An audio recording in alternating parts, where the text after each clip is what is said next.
Assalamualaikum warahmatullahi wabarakatuh. Bapak, Ibu, dosen dan guru Pamong, perkenalkan nama saya Muhammad Farid Zain. Saya mahasiswa P3 dalam jabatan kategori 2 jurusan IPS di Universitas Negeri Malang.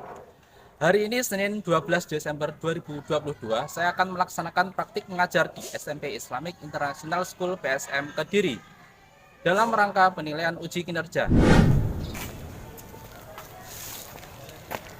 Materi yang saya ajarkan adalah upaya menghadapi globalisasi di berbagai bidang kelas secondary 3. Untuk lebih jelas, berikut video pembelajaran yang saya lakukan.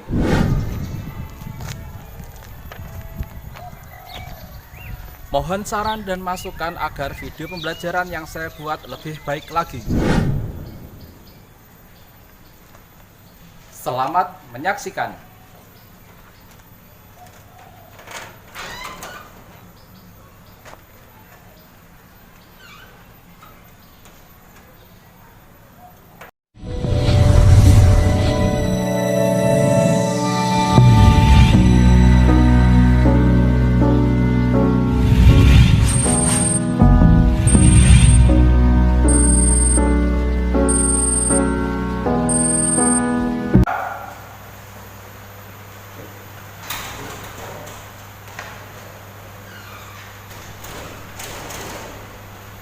Please stand up.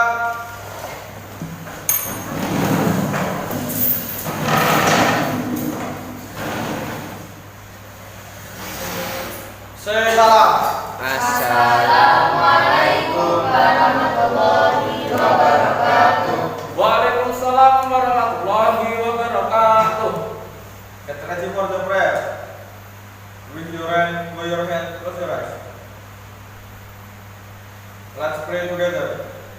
Raditu billahi rabban wa bil islami dinan wa bi Muhammadin nabiyyan wa rasulan. Rabbi zidni ilma warzuqni fahma bi rahmatika ya arhamar rahimin. Greet our dear teacher.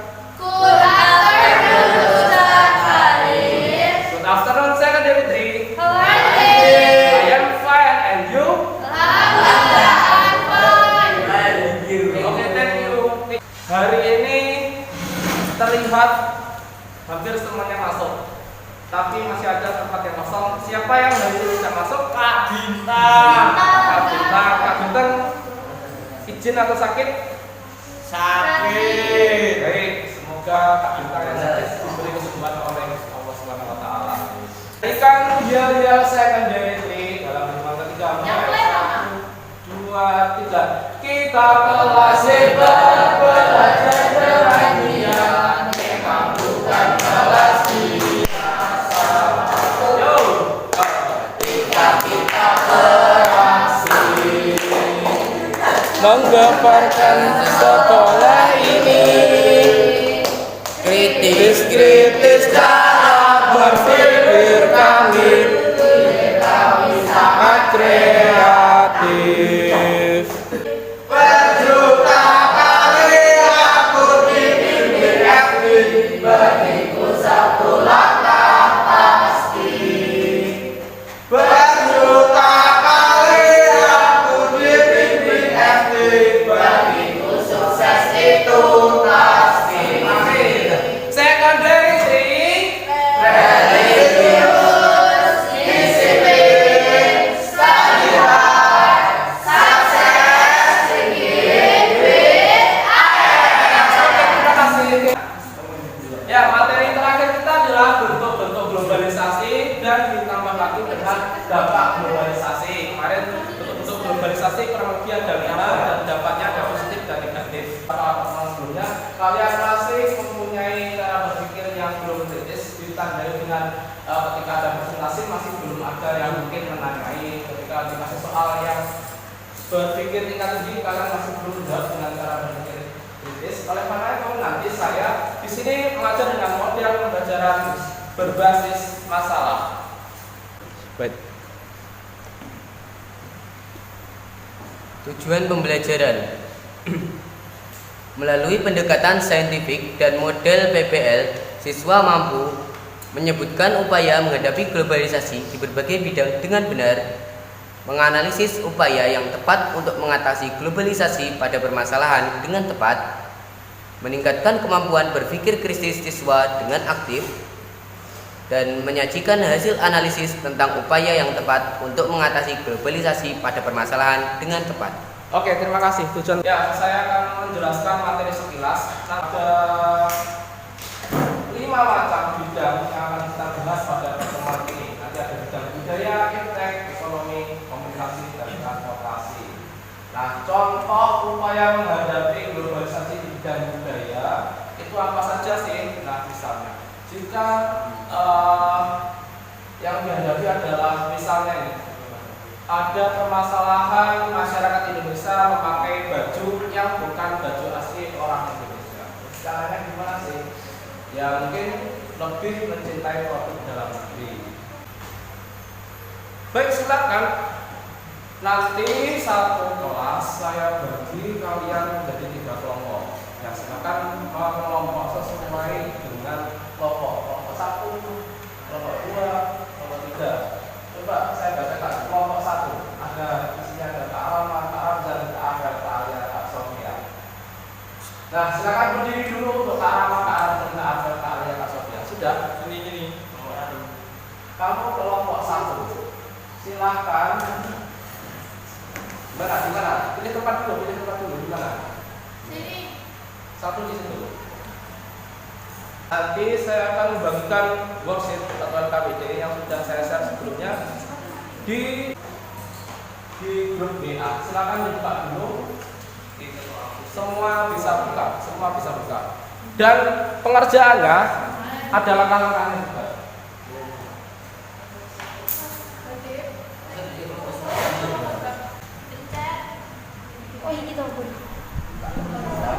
Kamu kelompok berapa? 1. Pastikan melihat masalah yang ada di kelompok 1.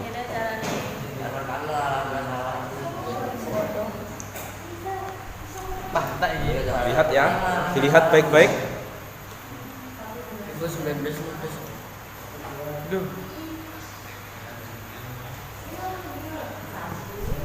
Kok iklan? Apa?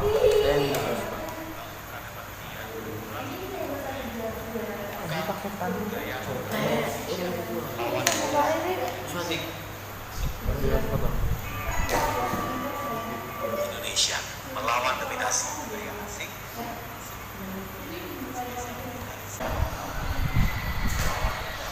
Satunya melihat boleh, satunya membaca soal.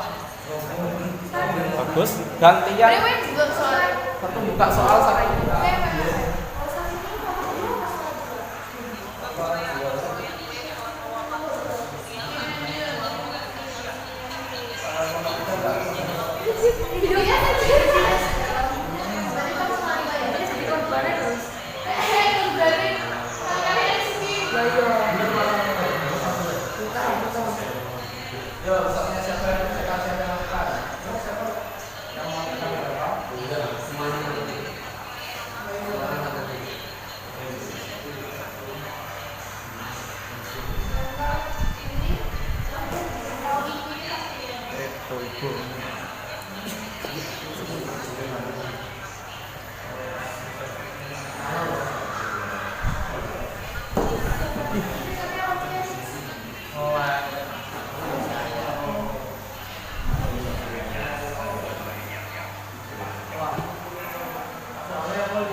Globalisasi di bidang budaya.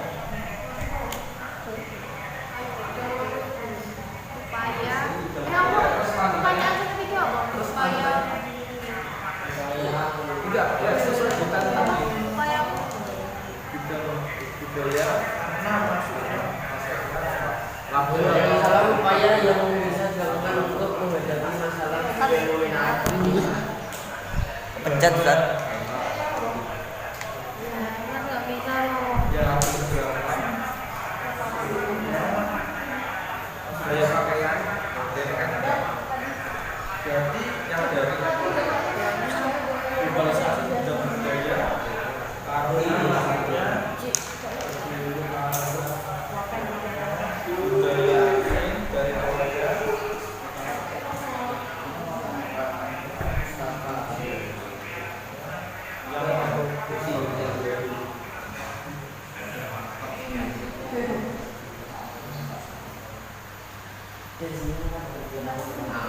Jenenge Korean Wave.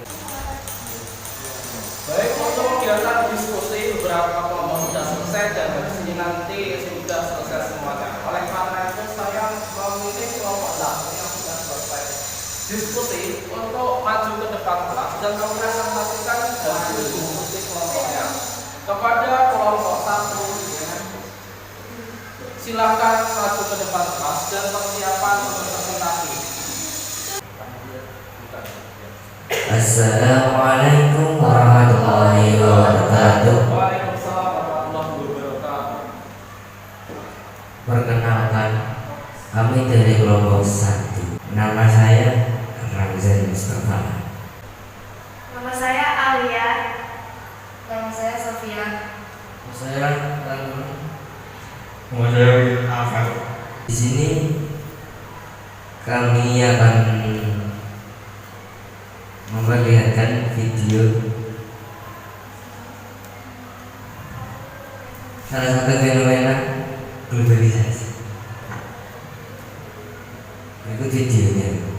Dominasi budaya Korea di dunia termasuk Indonesia ditemani generasi muda. Ini tidak lepas peran pemerintah Korea Selatan membangun peradaban dunia melalui budaya, menentukan budaya lokal Indonesia melawan dominasi budaya asing termasuk budaya Korea.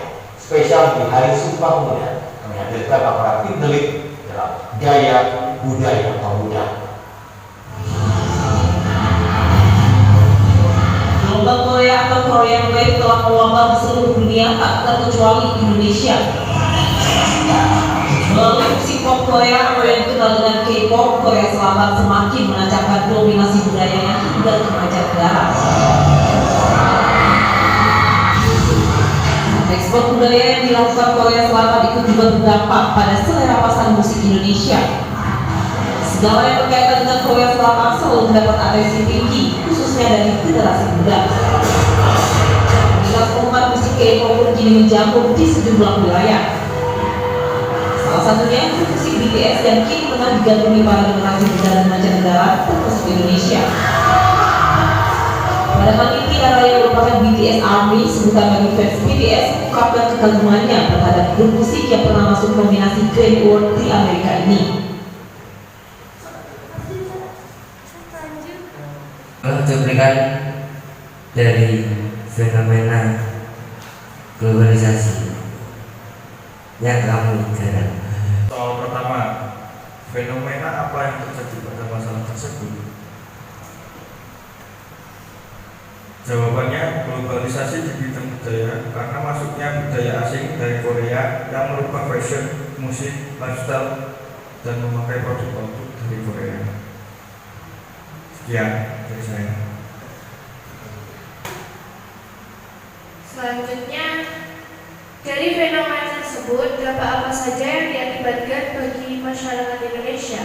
Jawabannya adalah hilangnya budaya lokal atau asli, berubahnya selera pakaian, musik Indonesia yang lama-kelamaan akan hilang karena para remaja lebih menyukai musik K-pop, dan banyak remaja yang bolos sekolah hanya demi mengantri untuk mendapatkan tiket konser grup K-pop yang mereka sukai. Untuk pertanyaan nomor 3, yang ini analisalah apa yang bisa dilakukan untuk menghadapi masalah fenomena tersebut. Yang pertama ialah menyaring setiap budaya asing yang masuk ke Indonesia untuk kemudian diadaptasi dan digunakan bersama-sama. Kedua, mempromosikan budaya asli Indonesia ke kancah internasional untuk menumbuhkan rasa cinta budaya Indonesia.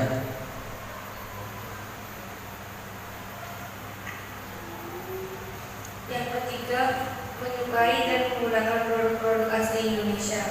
Yang keempat, mengadakan kegiatan mengenalkan budaya Indonesia.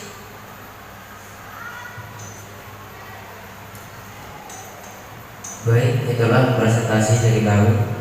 Apakah ada pertanyaan? Ya, silakan. Assalamualaikum warahmatullahi wabarakatuh. Dampak fenomena yang ada di atas salah satunya adalah banyak remaja yang bolos sekolah hanya demi mengantri untuk mendapatkan tiket konser grup K-pop. Kira-kira apakah solusinya? Solusi apakah yang akan kalian gunakan untuk menghadapi permasalahan berikut ini?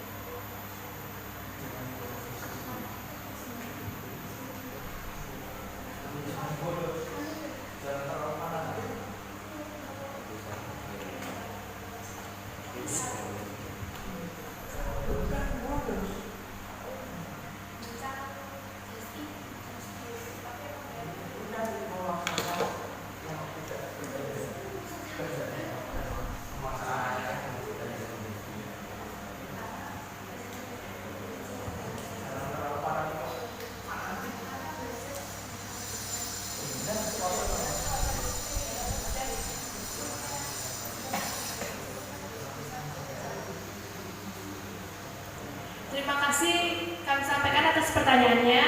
Untuk solusinya atau upayanya yaitu karena kan belajar itu suatu kewajiban. Jadi mending belajar aja. Konsernya dilewatin soalnya kan biasanya konser ada live-nya toh. Jadi bisa dilihat ulang live-nya. Terus juga kalau misalkan emang pengen banget nonton konser, bisa nitip di calo, tapi emang biayanya lumayan mahal.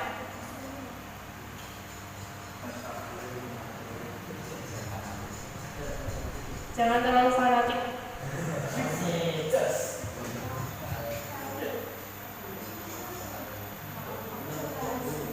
Calo itu just tip ya, tapi emang lebih mahal biasanya.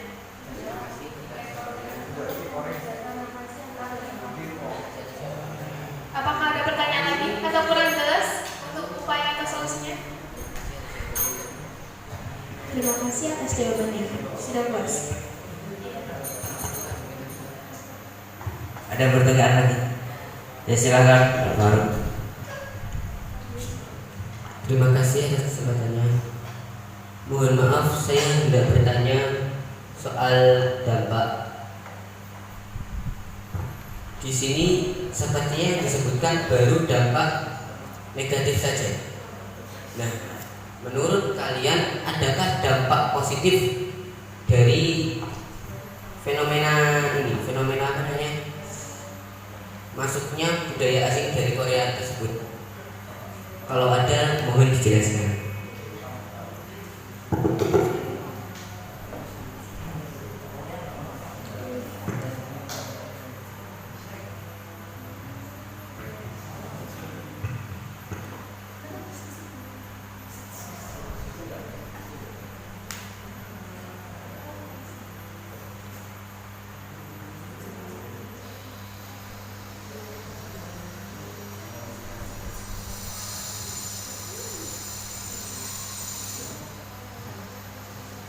Terima kasih atas pertanyaannya.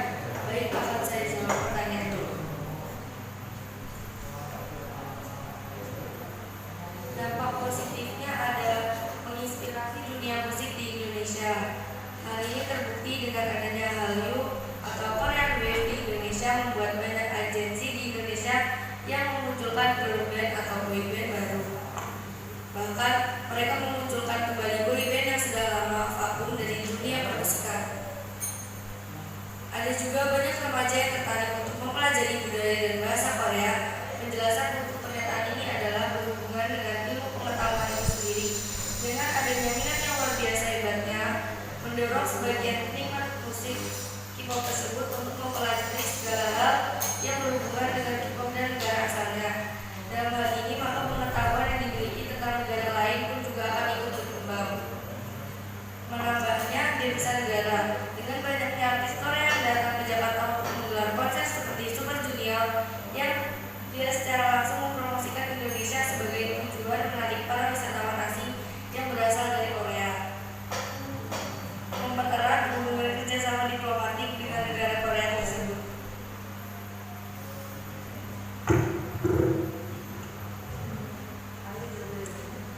kasih atas jawabannya. Ya, sama-sama.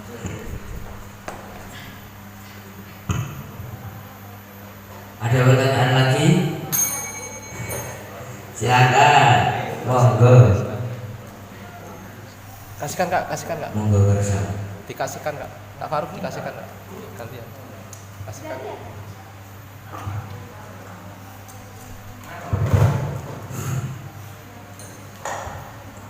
Assalamualaikum warahmatullahi wabarakatuh. Waalaikumsalam warahmatullahi wabarakatuh.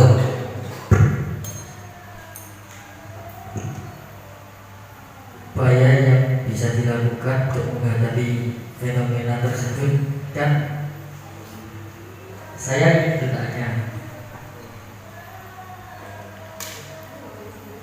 kan ada upaya yang mengadakan kegiatan mengenalkan budaya Indonesia. Itu contohnya gimana? Terima kasih.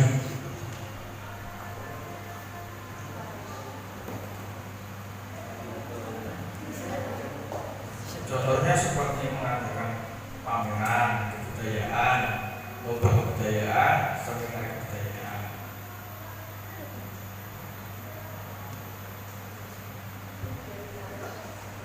Apakah cukup? Apakah ada yang lain? Sudah 3 loh. Ya itu saja. Terima kasih. Sekian.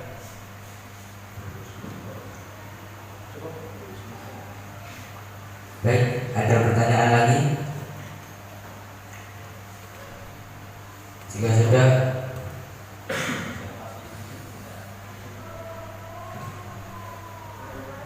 demikian presentasi kami dari kelompok 1. Mohon maaf sebesar-besarnya jika ada salah dari perkataan maupun perbuatan. Wassalamualaikum warahmatullahi wabarakatuh. Waalaikumsalam warahmatullahi wabarakatuh. Oke, beri tepuk tangan kepada kelompok yang maju pertama kali. Yuk, beri tepuk tangan. Assalamualaikum warahmatullahi wabarakatuh. Kami dari kelompok 2 akan mempersiapkan singkat tentang masalah yang kedua, yaitu masuknya TKA saat PPKM darurat. Berikut videonya. Kembali sampai Indonesia Malam, saudara, bersama dengan anggota DPR Saleh Daulay dan juga Direktur Kemenaker Trans, Bung Haryanto.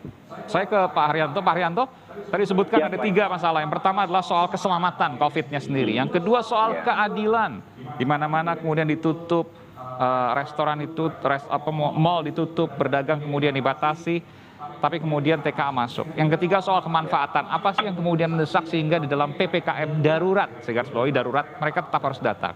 Silakan Pak Haryanto. Ya, Mas Eman, Pak Daulay.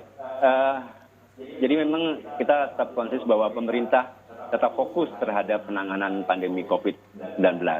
Tapi memang di sisi lain juga kita tetap harus menjaga untuk pemulihan ekonomi nasional. Itu sebetulnya kata kuncinya. Artinya dua-dua ini yang harus terkait dengan soal kesehatan tadi. Kementerian juga sudah mengeluarkan SP9 Pak baru-baru tanggal 3 soal optimalisasi pencegahan COVID di tempat kerja. Bicara di tempat kerja kan tidak hanya Lanjut ke soal pertama yang akan dibacakan oleh kawan saya. Soal pertama, fenomena apa yang terjadi pada masalah tersebut? Kedatangan tenaga kerja yang mau di masa PPKM.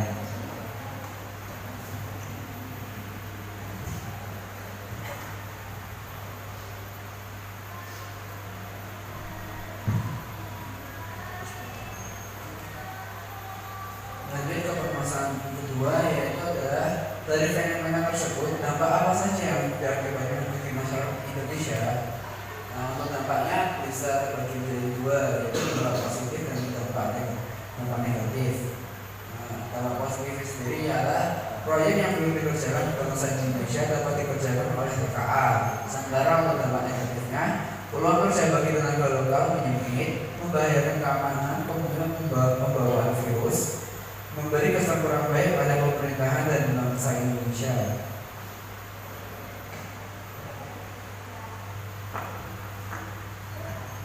Untuk pertanyaan nomor 3, analisislah upaya apa yang dapat dilakukan untuk menghadapi masalah fenomena tersebut. Yang pertama adalah memberdayakan tenaga kerja lokal, mengutamakan penggunaan tenaga kerja lokal dalam proyek dalam negeri. Apakah ada yang perlu ditanyakan? Oke, silakan kalian.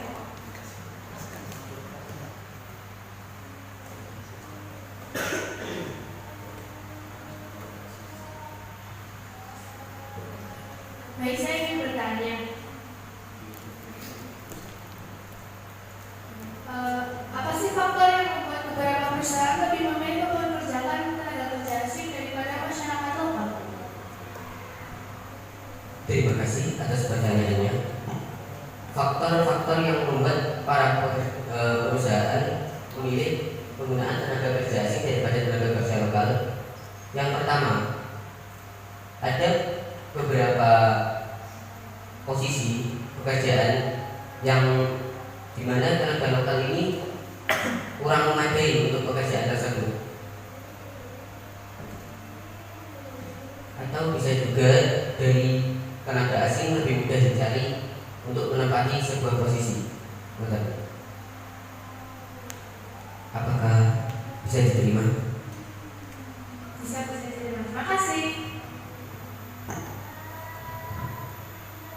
Silakan Kak Ramil. Silakan Kak Ramil. Pertanyaan.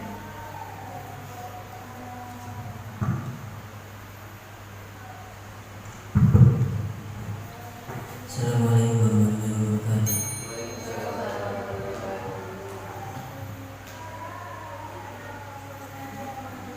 Saya ingin bertanya, apa penyebab pekerjaan lokal kurang memadai? Terima kasih. Boleh tolong diulang sekali lagi? Ya, baik.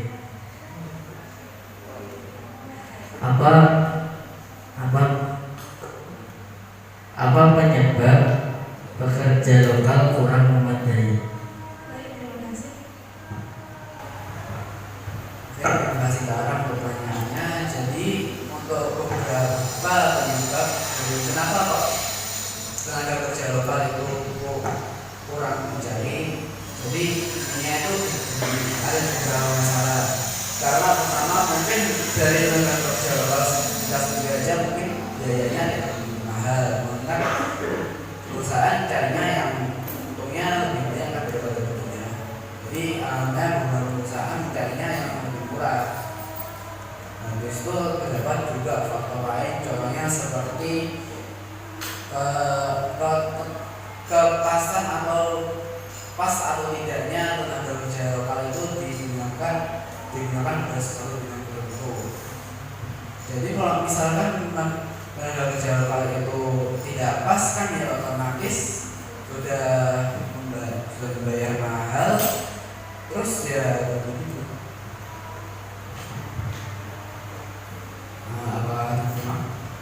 Mohon maaf, yang dimaksud itu penyebab kenapa pekerja lokal itu kurang memadai. Penyebabnya ya itu tadi, pertama karena harga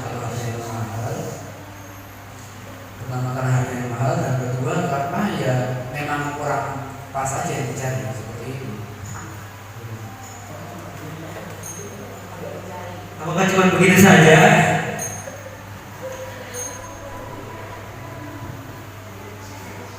Mohon maaf, kalau kurang memadainya tenaga kerja lokal, sementara kalau menurut saya sendiri, mohon maaf, ada beberapa bidang di mana di Indonesia ini kurang diminati. Untuk contohnya sendiri saya sebenarnya belum tahu, sehingga memerlukan tenaga kerja dari luar Indonesia untuk mengisi sebuah posisi yang dimana berkaitan erat dengan bidang tersebut. Yang kedua kedua juga adalah seperti yang dikatakan oleh Fabian tadi, kadang kebanyakan saya juga masih belum tahu kenapa nih, tapi kadang sebagian besar orang tuh mudah tertariknya keluar negeri tenaga kerja. Jadi ya semacam gimana ya, tenaga kerja di Indonesia banyak ada yang tertarik juga untuk bekerja di luar negeri, sehingga menyebabkan kekurangan di sebuah posisi, di sebuah bidang. Nah, sehingga ujungnya malah ambil dari luar negeri lagi. Teman-teman, apakah tidak di sana?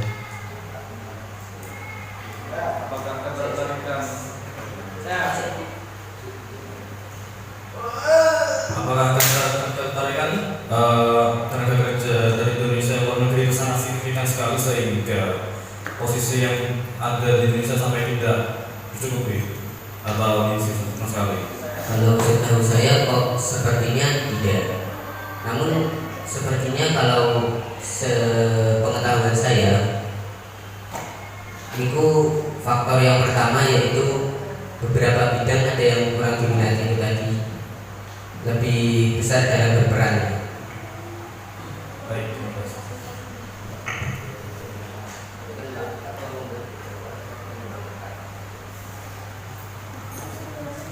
Saya mau bertanya, apakah tenaga kerja lokal di Indonesia kurang dihargai di Indonesia?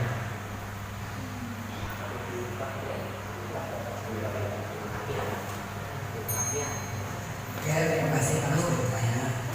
Jadi untuk menjawabnya tanpa langsung basa-basi, sangat dihargai. Oke, jadi kenapa sangat dihargai? Buktinya banyak beberapa tukang itu ada masuk tenaga kerja kan, dan tukang sendiri kebanyakan dari negara kita. Berarti masuk di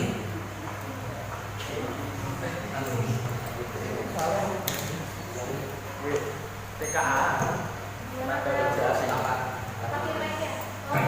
Kan soalnya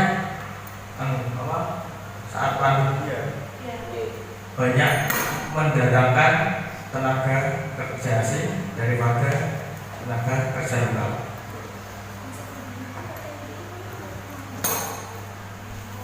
Jadi maksud Anda itu kok kenapa tenaga kerja lokal kurang dihargai? Namun sebelumnya mohon maaf, dalam video yang satu ini yang dijelaskan adalah masuknya 20 tenaga kerja asing. Jadi tidak terlalu banyak.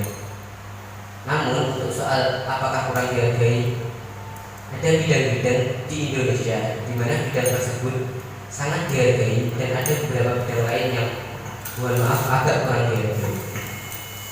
Begitu. Sudah cukup. Apakah ada pertanyaan lagi? Ya, silakan Kak Alia. Bagaimana bisa 20 pekerja itu memasuki Indonesia dengan sangat mudah padahal waktu itu lagi PPKM? Kalau dilihat pas saat itu, saya sendiri belum mengerti dengan benar teknisnya bagaimana mereka dapat masuk. Tapi yang dijelaskan waktu itu sebab salah satunya dari Departemen Ketenagakerjaan, beliau juga menyebutkan bahwa mereka ini pada dasarnya adalah calon tenaga kerja, sehingga Depnaker sendiri di Departemen Tenaga Kerja itu masih belum mendapatkan semacam datanya tentang mereka. Begitu. Sudah cukup? Adakah pertanyaan lain? Atau tambahan? Apakah ada lagi yang ingin bertanya? Mungkin sanggahan atau saran atau pendapat lainnya? Tidak ada? Oke. Saya tutup. Kami tutup presentasi kali ini dari kelompok 2. Mohon maaf apabila ada salah kata maupun kekurangan. Assalamualaikum warahmatullahi wabarakatuh. Oke, beri tepuk tangan kepada kelompok 2 yang sudah maju dengan sangat baik. Baiklah, untuk kegiatan tadi sudah berjalan dengan baik. Selanjutnya adalah kesimpulan. Ya, cepat ganti kalian. Materi yang kita pelajari tadi tentang apa? Upaya apa? Tentang Upaya untuk menghindari dampak negatif globalisasi, bidang budaya. Oke, untuk selanjutnya kodenya nanti keluar di sini, atau kalian yang punya QR kode bisa memfoto QR kode yang keluar di pojok sini. QR-nya mana ya? Linknya mana? Oh, ini QR-nya ini. Kamu Boleh pilih. maju. Boleh maju. Boleh QR atau kode. Kalau kode ini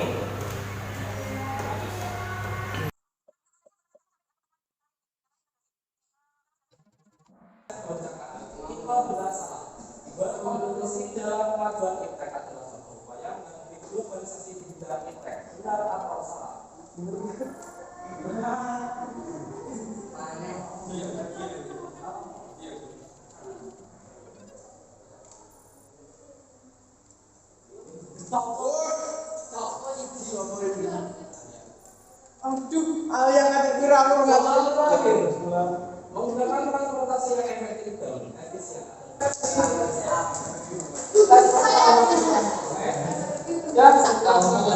Baiklah, refleksi dulu. Bagaimana pelajaran kita hari ini menyebutkan menenangkan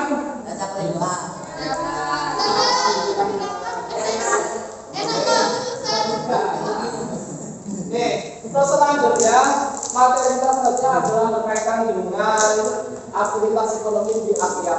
Selanjutnya kita berlagi di termasuk kedua. Baiklah, terus selanjutnya kita akhiri pembelajaran kita pada siang hari ini. Terima kasih semuanya dan silakan dilanjutkan alat tulis kalian silakan dimasukkan.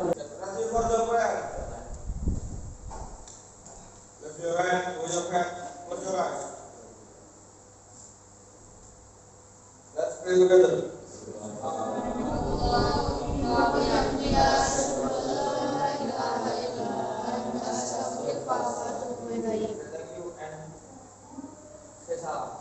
Assalamualaikum warahmatullahi wabarakatuh.